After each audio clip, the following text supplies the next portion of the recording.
Assalamualaikum warahmatullahi wabarakatuh. Perkenalkan, nama saya Rizmi Dipalaya, SPD MPD. Saya adalah seorang dosen di Prodi Pendidikan IPA Fakultas Keguruan dan Ilmu Pendidikan Universitas Bosowa dengan bidang keahlian pendidikan biologi. Saya bergabung dengan Universitas Bosowa sejak tahun 2019. Berikut ini adalah video pernyataan diri dosen dalam unjuk kerja Tridharma Perguruan Tinggi atau PDD UKT PT terkait dengan mata kuliah yang saya ampuh, yaitu Biologi Dasar. Biologi Dasar adalah mata kuliah wajib yang menjadi pengantar untuk cabang-cabang ilmu biologi.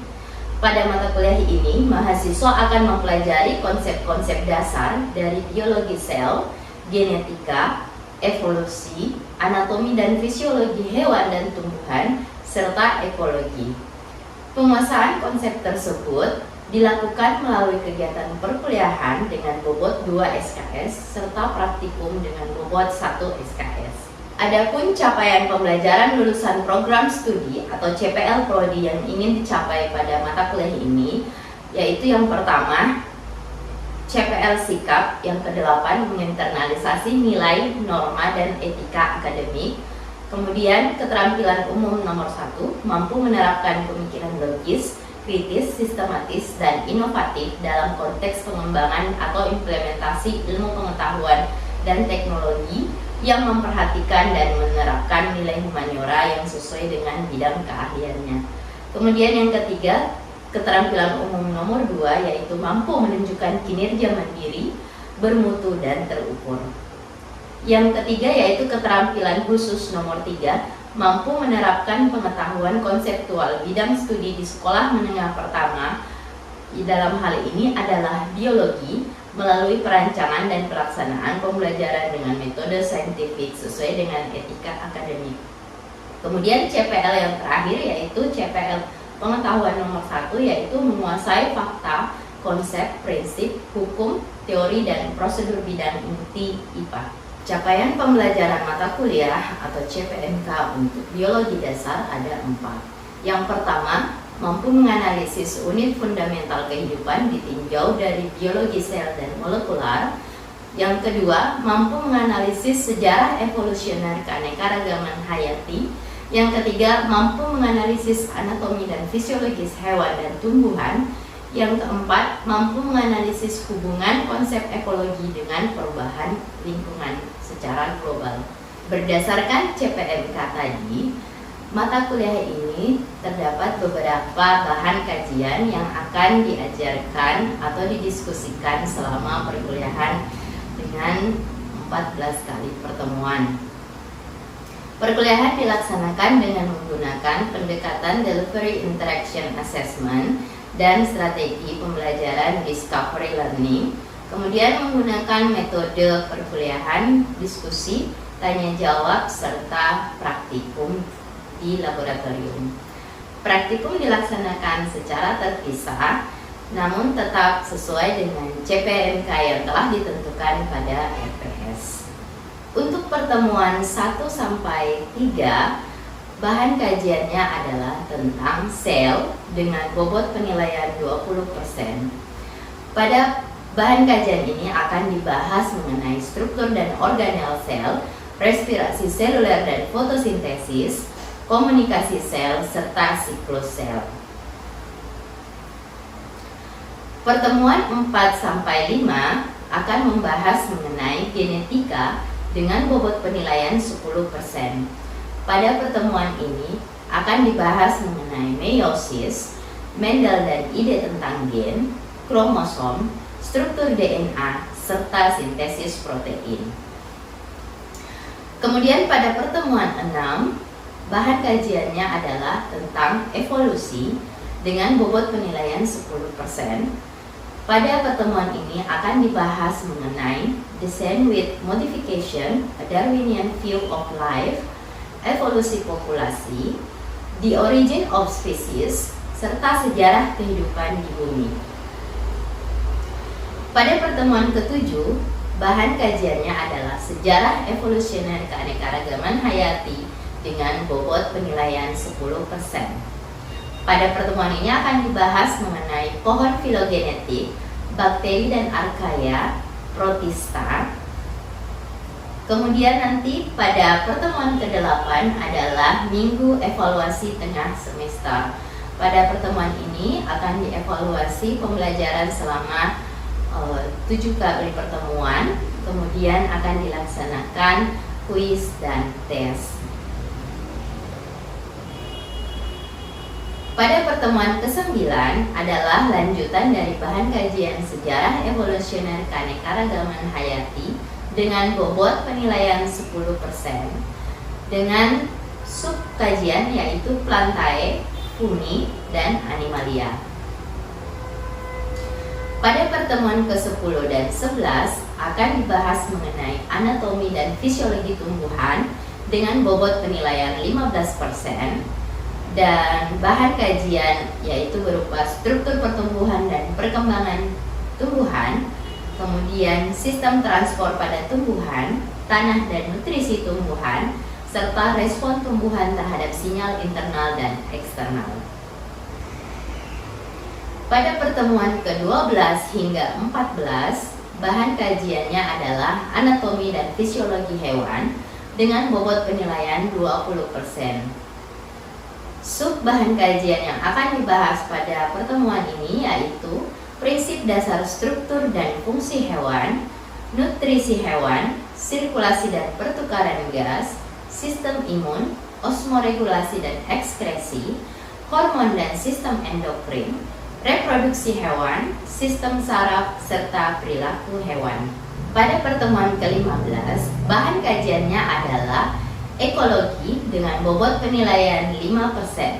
Subkajiannya yaitu pengantar ekologi, ekologi populasi, ekologi komunitas, ekosistem dan ekologi restorasi, serta biokonservasi dan perubahan global. Pada pertemuan ke-16 merupakan minggu untuk evaluasi akhir semester untuk mengevaluasi hasil pembelajaran dan capaian pembelajaran mahasiswa. Kemudian akan dilakukan kuis dan tes. Untuk di setiap pertemuan kita juga akan memberikan tugas dan kuis di setiap pertemuan. Selain itu melaksanakan praktikum yang sesuai dengan topik yang dibahas pada setiap CPMK.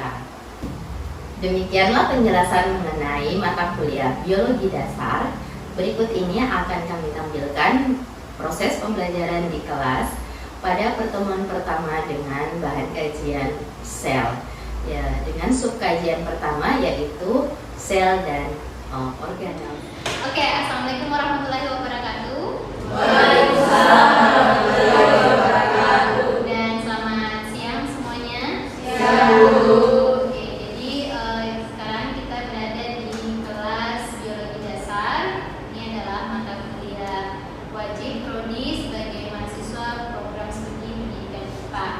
Nah, untuk pertemuan kali ini adalah pertemuan pertama ya, materi pertama yang akan kita bahas dan diskusikan di mata kuliah biologi dasar.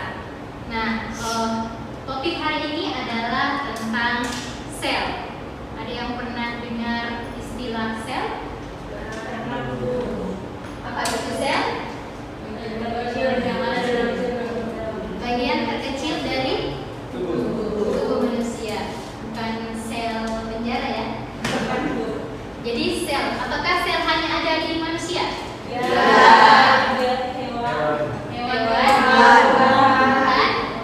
apalagi? Atau hewan dan tumbuhan saja? Manusia? Intinya manusia. Oke.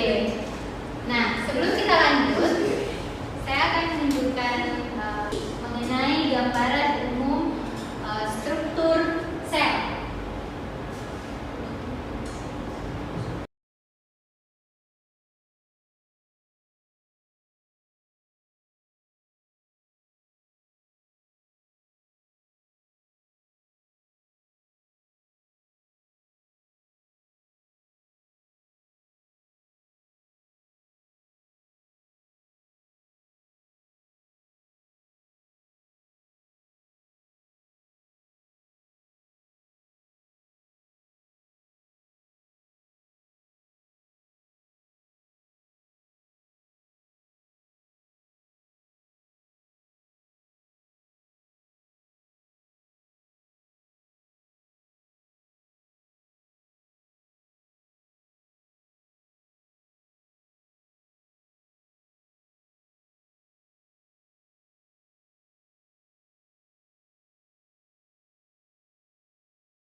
Oke, nah itu tadi video singkat mengenai sel dan strukturnya. Kalian ingat ada apa saja yang menyusun sel? Mitokondria, badan biologi, nukleus, sitoplasma, membran plasma. Kira-kira apa bedanya membran plasma dan sitoplasma? Jadi belajar biologi itu kadang ditakuti. Kenapa? Karena banyak istilah yang susah. Biologi harus hafal kok, jadi tidak perlu ya. Kalian hafal hal-hal yang dasar saja. Nah, kalau istilah membran plasma dan sitoplasma, kan sama-sama ada istilah plasma ya. Plasma itu artinya cairan. Sito itu artinya sel. Jadi sitoplasma itu adalah cairan sel. Sedangkan membran plasma adalah membran itu kayak amplop bungkusnya, lapisan yang bungkus cairan plasma. Nah, tadi ada dua tipe sel. Kalian lihat? Ada dua tipe sel. Ada dua jenis sel. Yang ingat? Prokaryotik dan eukaryotik. Ya. Jadi makhluk hidup apapun itu bisa jadi terdiri dari prokaryotik, bisa jadi eukaryotik. Yang membedakan, jadi di dunia ini sel itu hanya dua tipenya, prokaryotik dan eukaryotik. Prokaryotik itu ada kata pro itu artinya purba, artinya dia itu masih sangat sederhana.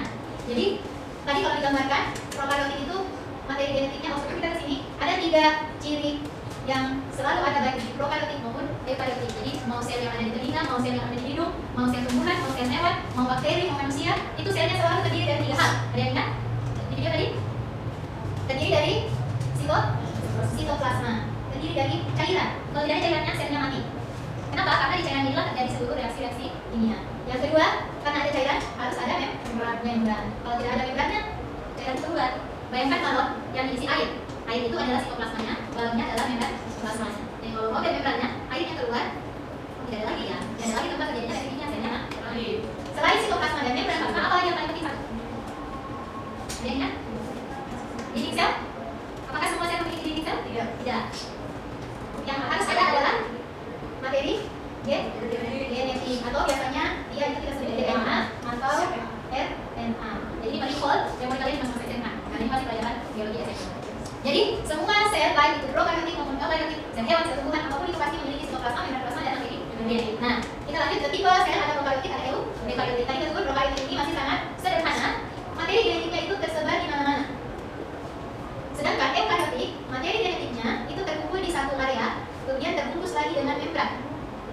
Area dan bungkusannya inilah yang kita sebut dengan nukleus atau inti sel. Kalian bisa membayangkan telur mata sapi dengan telur dada. Telur mata sapi kuningnya masih utuh di tengah. Itu contoh eukaryotik. Sedangkan prokaryotik itu kuning-kuningnya sudah kemana-mana. Itu prokaryotik karena materi genetik itu tersebar kemana-mana. Ada juga sel prokaryotik yang materi genetiknya berkumpul di satu tempat, tapi tidak terbungkus. Biasa kalau kita gelender ceplok, meletus kuningnya, dia berluber kemana-mana tapi tidak ke seluruh area kan. Nah, ada juga prokaryotik, tapi dia tidak terbungkus. Jadi intinya yang membedakan prokaryotik dengan eukaryotik adalah keberadaan pembungkus ini, ya, sehingga dia membentuk nukleus. Kalau dia tidak ada pembungkusnya, itu berarti prokaryotik. Dan satu hal, prokaryotik ini hanya ada pada hewan, makhluk hidup yang disebut uniseluler, atau makhluk hidup yang bersel satu. Manusia bersel banyak. Jadi dijelaskan kan itu lebih dari 10.000 ribuan ya, yang menyusun tubuh kita. Ada sel di kepala, ada di tangan, ada di organ-organ ya. Yang bersel satu apa? Obat, bakteri, dan sebagian jamur. Ada juga jamur yang bersel satu. Pernah makan tempe? Pernah makan tape? Itu pakai apa bikinnya? Dan itu adalah contoh jamur bersel satu. Ya, jadi itu adalah uniseluler. Jadi yang dikatakan prokaryotik berubah karena masih sangat sederhana. Sedangkan eukaryotik itu sedikit lebih maju, sudah terstruktur, ada nukleus, kemudian ada organel-organel lainnya. Ada istilah organel, apa itu organel? Jadi dia dari kata organ. Jadi dia dari kata organ yang mengartikan bahwa organel itu komponen yang menyerupai organ. Tubuh kita kan tersusun dari organ ya, organ apa saja? Organ apa saja yang ada di tubuh kita? Organ apa saja? Paru-paru, lagi hidung, kita punya jantung. Ya. Organ ini dia itu satu unit yang melaksanakan fungsi tersendiri, betul? Ada organ pernapasan, ada organ peredaran darah, pencernaan, ya. Begitu juga dengan sel. Dia kecil-kecil ini, tadi berapa? 10.000 kali lebih kecil dari kepala api, kepala betul. Di dalamnya itu ada juga yang bertugas seperti itu. Ada yang bertugas mencerna, ada yang bertugas untuk menghasilkan energi, ada yang bertugas untuk membentuk protein. Itulah organel-organel sel. Nah, tadi di video dijelaskan ada organel khusus yang tidak dimiliki oleh semua sel, hanya beberapa. Contohnya flagella atau flagellum, yang ekor-ekor itu ya cuma dimiliki oleh sel bakteri dan sperma manusia. Kemudian ada lagi silia. Kalau flagella itu cuma satu. Kalau silia itu banyak. Jadi kayak rambut-rambut yang bergerak-gerak. Satu-satunya yang ada di manusia yang berbentuk silia itu hanya ada di organ pernapasan. Yang tadi digambarkan dia bertugas mencari debu, kotoran, dan benda-benda asing yang nanti akan dikeluarkan dalam bentuk bersih dan batu. Dan di lendirnya itu adalah debu kotoran. Nah, seperti itu ya. Kalau ini ada pertanyaan? Jadi, tadi dikatakan sel itu adalah smallest living unit atau unit kehidupan terkecil dari makhluk hidup. Di badan organisasi, dia itu paling kecil. Kalau di pemerintahan paling kecil apa? Kan pemerintah pusat, pemerintah provinsi, atau lagi apa? RT, betul sekali. Jadi bayangkanlah sel itu adalah RT. Di atas RT apa? RW. Di atasnya sel itu ada namanya jaringan. Jadi kumpulan RT itu membentuk RW. Jadi sama kumpulan sel membentuk jaringan. Kumpulan RW membentuk kelurahan atau desa ya. Jadi kumpulan jaringan itu bisa membentuk organ dan seterusnya. Jadi dalam kehidupan, dalam makhluk hidup itu juga ada organisasi, namanya organisasi kehidupan. Dan yang paling kecil adalah sel. Kemudian sel ini adalah sebagian besar mikroskopik. Apa sel yang paling besar? Lihat yang sel itu 10.000. Jadi sel yang paling besar. Tahu tak? Namanya Instagram. Tahu tak? Sel yang paling besar adalah sel ayam. Dan lainnya. Ya, itu 10.000 juga tidak? Tidak kan? Bisa kita lihat dengan mata kepala. Tapi itu satu sel. Iya, itu satu sel. Keturunan ayam. Yang ciri-ciri ini belum punya sel tapi sayangnya kecil sekali kan? Kayak ayam. Oh tidak. Berarti Bu yang besar dalam tubuh itu sel perut. Ya, untuk perempuan. Sorry, Bu. Maksudnya apa ya? Ada yang dikatakan perbandingannya sel yang. Jadi lawannya sel itu ditemukan oleh Robert Koch seiring dengan penemuan mikroskop. Kenapa? Karena sel itu kan kalau dari sel dia bilang kepala ya. Karena sudah ditemukan alatnya ternyata ada yang ciri-ciri dan hidup seperti itu. Lalu ada beberapa prinsip dalam teori sel. Pertama, all genetics are made of cells. Semua makhluk hidup terdiri dari sel. Smallest living unit of structure and function of all organism is the cell. Jadi unit kehidupan terkecil dari struktur dan fungsi organisme adalah sel. Kemudian yang ketiga, all cells arise from pre-existing cell. This principle is valid in many organisms. Jadi ini yang ketiga ini pengecualian, yaitu dari teori spontaneous generation. Artinya sel kalian ini berasal dari sel terdahulu. Itu kira-kira isinya. Nah, coba perhatikan ini ukuran sel. Tadi pertanyaannya jawab ya. Kira-kira sel mana yang besar dalam tubuh manusia? Mana ya? Kalau kalian lihat ini, sini dari ovum ya.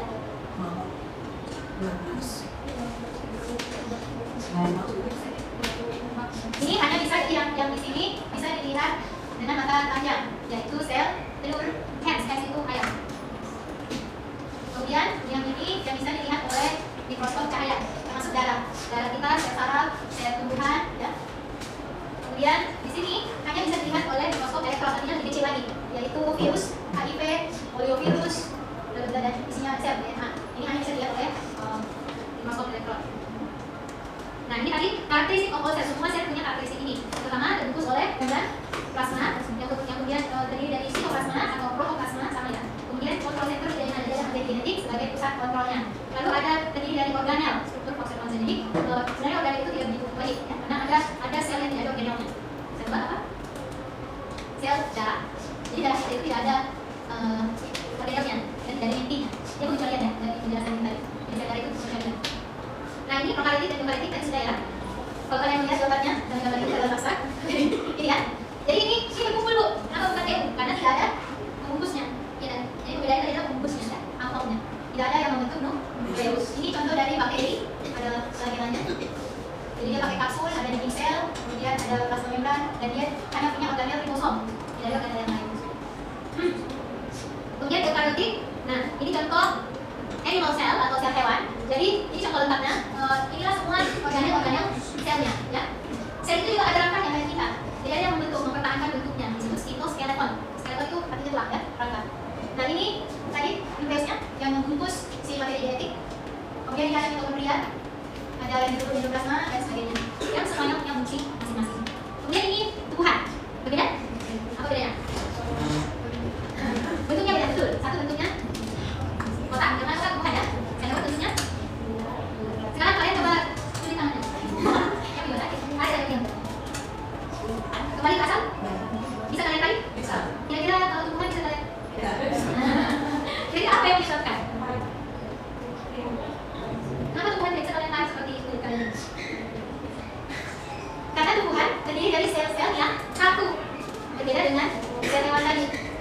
Dia tidak ada apanya? Dinding sel. Jadi sel tubuhan itu kenapa dia bentuknya kotak-kotak? Kaku karena ada dinding sel. Jadi setelah membran plasma ada lagi dindingnya sehingga dia kaku. Organelnya Tapi yang membedakan adalah satu dinding sel, kemudian apa? Ini kloroplas.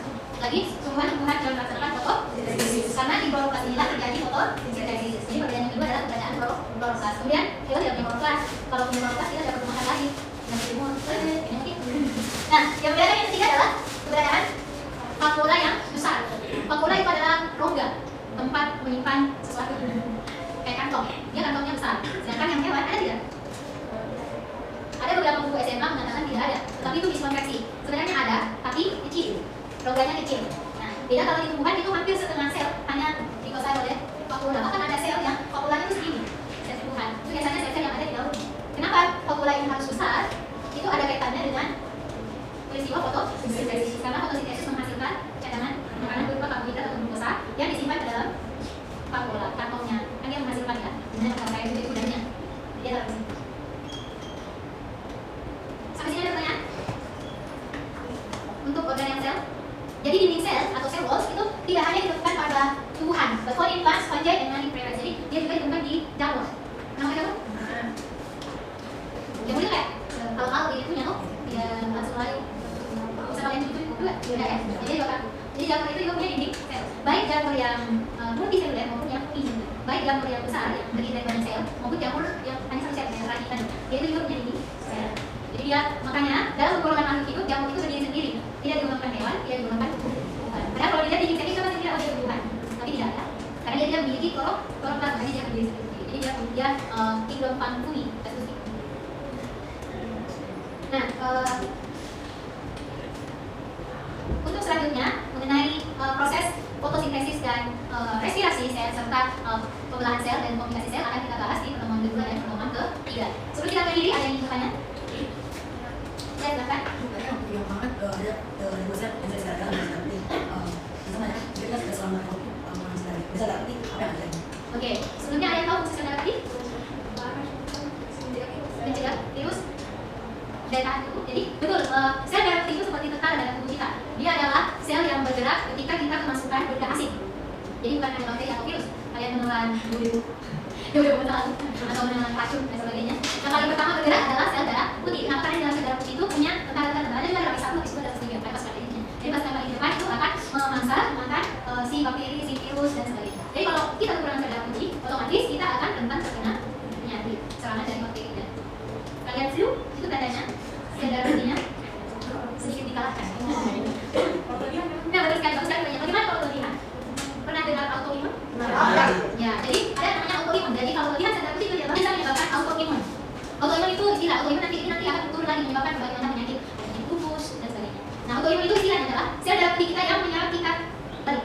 Jadi dia itu penyebabnya adalah dia itu error. Nah, setiap sel kan punya materi genetik. Dan tadi kita ada pusat kontrol. Kayak kalau kita itu ada pusat kontrol. Jadi ada materi genetik yang kontrol. Nah, suatu ketika materi genetiknya ini error, sel darah putih. Akhirnya dia membelah diri, akhirnya menjadi banyak, melebihi jumlah normalnya. Kemudian karena dia banyak dan error, akhirnya dia menyerang sel-sel yang ada di sekitarnya. Makanya penyakit autoimun itu kadang terapinya itu disuntikan bakteri. Jadi autoimun juga macam-macam ada. Ada yang penyakit lupus itu tidak ada pengobatannya. Jadi dia bisa rusak kulitnya dan sebagainya karena sistem sel darah putihnya yang memakan sel-selnya sendiri. Bukan, biasanya menyerang muka. Itu kusta. Oke, bukan. Yuk, bagaimana berarti kan kalian? Bagaimana menjadi ada? Sebenarnya pembahasan kita di minggu ketiga yaitu pembelahan sel. Jadi sel ini, nah ini bukan ciri-ciri. Ada namanya regenerasi sel. Ya, jadi sel itu punya usia. Sel itu juga bisa mati karena usianya, bisa mati karena reaksi kimia atau paparan sinar matahari, ada matahari, bisa jadi karena jadi dia mati. Nah, kalau dia mati dia digantikan dengan sel lain melalui pembelahan sel. Makanya cewek yang pakai skincare, kemudian habis skincare tukang yang merah-merah, itu secara paksa dimatikan sel kalian supaya terganti sel yang lebih remaja. Kira-kira kan nih pasti ada dampak akan perih-perih, katanya ya, gitu katanya. Kalau ada yang beradang, jadi hati-hati dalam memilih skincare.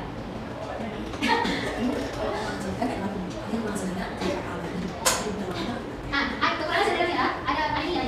Ada yang bawaan ADN, bawaan sejarah itu turunan. Ada juga yang mungkin disebabkan karena hanya faktor fisiknya yang sedang lemah. Tapi kalau yang seperti yang saya katakan mungkin itu adalah penyakit bawaan, penyakit genetik. Ada yang terlahir sel darah merah itu kurang, jadi harus dijaga selalu ya, boleh capek, kemudian tidak apalah dan sebagainya. Apa?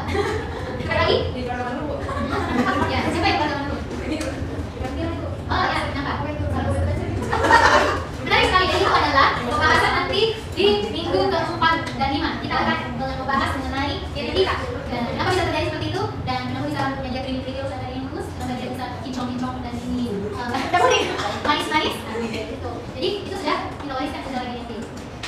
Jadi terima kenyataan. Yang perlu dijaga adalah jangan sampai burik. Meskipun terlahir kinclong-kinclong tapi kalau tidak dijaga ya burik juga tidak. Meskipun terlahir manis-manis tapi kalau dijaga bisa glowing juga tidak. Tapi jangan dikupas, jangan dikupas. Ya, kalian sudah tahu aja loh. Bu, melihat genetik laki-laki. Apa kebiasaan itu genetik bawahnya karena siklus itu sudah sampai ini. Itu menarik sekali bahasa kita di materi. Ya sih, tapi tidak apa-apa karena ada kaitannya dengan jadi salah satu organ sel, kalian ingat tadi mitokondria ini. Mitokondria ini fungsinya adalah tempat terjadinya respirasi sel atau proses reaksi kimia yang menghasilkan energi. Jadi ini bisa dibilang pembangkit energinya kita. Nah, sel ternyata hasil penelitian menunjukkan. Jadi tadi kita bahas sedikit tentang reproduksi ya. Ini sel ovum ya. Kemudian ini sel sperma. Nah, ketika terjadi fertilisasi yang berfungsi atau menyatu dari sel sperma dengan ovum ini ada intinya, ada materi genetiknya. Sperma juga ada materi genetiknya. Nah, yang menyatu masuk ke dalam ovum itu hanya materi genetik, bukan satu sel. Jadi cuma materi genetiknya. Itu sebenarnya laki-laki, sorry Tuan. Sedangkan sel ovum ini bertugas untuk menjaga hasil penyatuan materi genetik antara sperma dan ovum atau yang kita sebut zigot. Dia satu sel utuh. Jadi kita mewariskan satu sel utuh dari ibu. Sedangkan dari bapak hanya materi genetik. Nah, satu sel utuh ini otomatis lengkap dengan organel perdaniannya termasuk mitokondria. Hasil penelitian menunjukkan bahwa 75% mitokondria kita adalah mitokondria ibu. Yang dimana kecerdasan kita 75% ditentukan oleh kebutuhan.